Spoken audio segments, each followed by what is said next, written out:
Knowledge is not power. But wait, let me explain. But before I do, make sure you give that like button a little caress, a little tickle, because he's a little bit lonely down there. Let's get straight into the story. So, once upon a time this morning, this Arvo, right after my rehearsals for my acting, on the way home, I live around 40 minutes drive away. So, at this point, I was already really hungry because I haven't eaten all day. It's like around 1 p.m. already, and I'm starving and I'm like stuck in traffic. And so, I'm waiting to turn right. And I've been waiting in this same fucking spot for a solid like 10 minutes. I'm like, why isn't this light not turning green? Like all the other cycles has gone through already. The guys turned left, the guys went straight, the guys turned left, the guys turned straight. And it happened like 3-4 times. Like, something is going on. Something is going on. So I assumed from past knowledge, from before, I've been in that situation before. I've known that the person in the front, the car in front of the line, in the right lane to turn right, they're not far enough to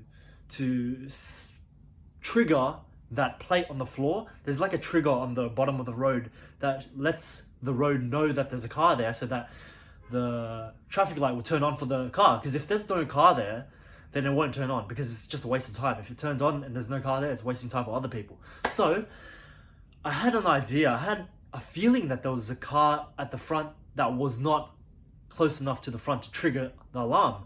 And so I'm sitting there, I'm like pretty agitated, like hungry AF, and I really want to get home.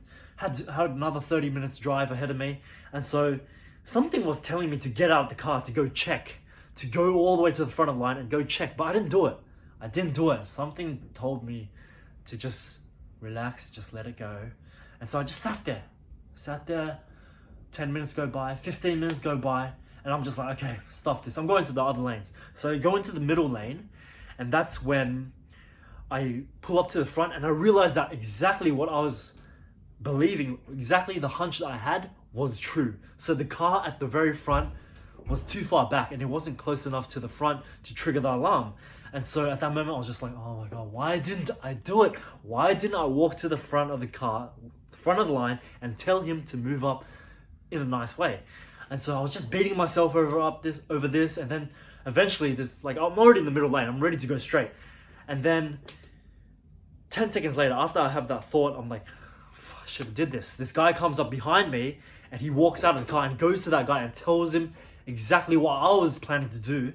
And at that moment, the guy moves up and it turns a green light straight away. And I'm like in the position where I already moved to go into the other lane. Now I'm waiting for the other light, and now the guy just went forward, and like they already went through. So if I had stayed there and I had gone to the front and told this guy, I would have been off ages ago. But because I decided not to get out of my car and not take action, I had to go to the middle lane and end up wasting more time. So I was beating myself up for it, but then I was like, I can make a YouTube video out of this. I can share the knowledge. I can teach everyone from my mistakes. So what I'm trying to say is, knowledge is not power.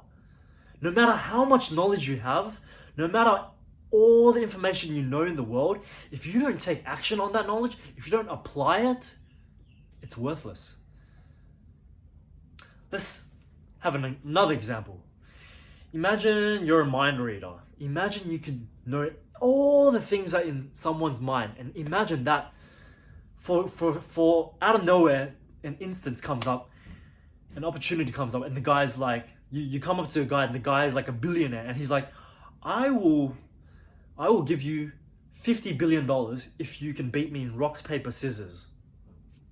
Would you do it? Obviously, yes. If you're a mind reader, you know what he's gonna do. You know that he's gonna either do rock, paper, or scissors. And if you know that he's gonna do paper, you will use that knowledge to use rock, right? But if you don't, if you know that he's gonna do scissors, but you still do paper, the knowledge that you have is not power. You're wasting that knowledge. That's what happened to me earlier in the traffic light. I had the knowledge because I went through the experience of learning what happened and what could have been done to help make this process faster. But I didn't use that knowledge. I didn't apply it. So without any action, without applying your knowledge that you know in your mind, it's not power. Because it's not being used. What's the point of knowing all the things in the world if you're not going to use it to your advantage? That was my problem. Please do not make the same mistake as me. Okay? Another example. Okay, I'm gonna get my book here because I don't have the best memory, but I wrote down all the stuff here. So, for example, all the self-help books in the world can't help you if you don't apply it. If you read all the Tony Robbins books, all the Gary Vaynerchuk books, all the Stephen Covey books, you can read every single literature in the world. You could read the Bible, you could read the Quran, you could read meditation books, but if you never use the information that you learn to better your life, what's the point of reading it? Are you just reading it to relieve your stress? Knowledge is only power if you use it to your advantage. Do that right now. Use it. I'm pretty much done with my rant, guys. Thank you for bearing with me. I hope you enjoyed this video. If you did, make sure you click the notification bell icon so you know exactly when I'm going to post again tomorrow, day after, whatever. But I'm pretty much going to be posting every single day. If you made it this far, I love you. I'll see you tomorrow.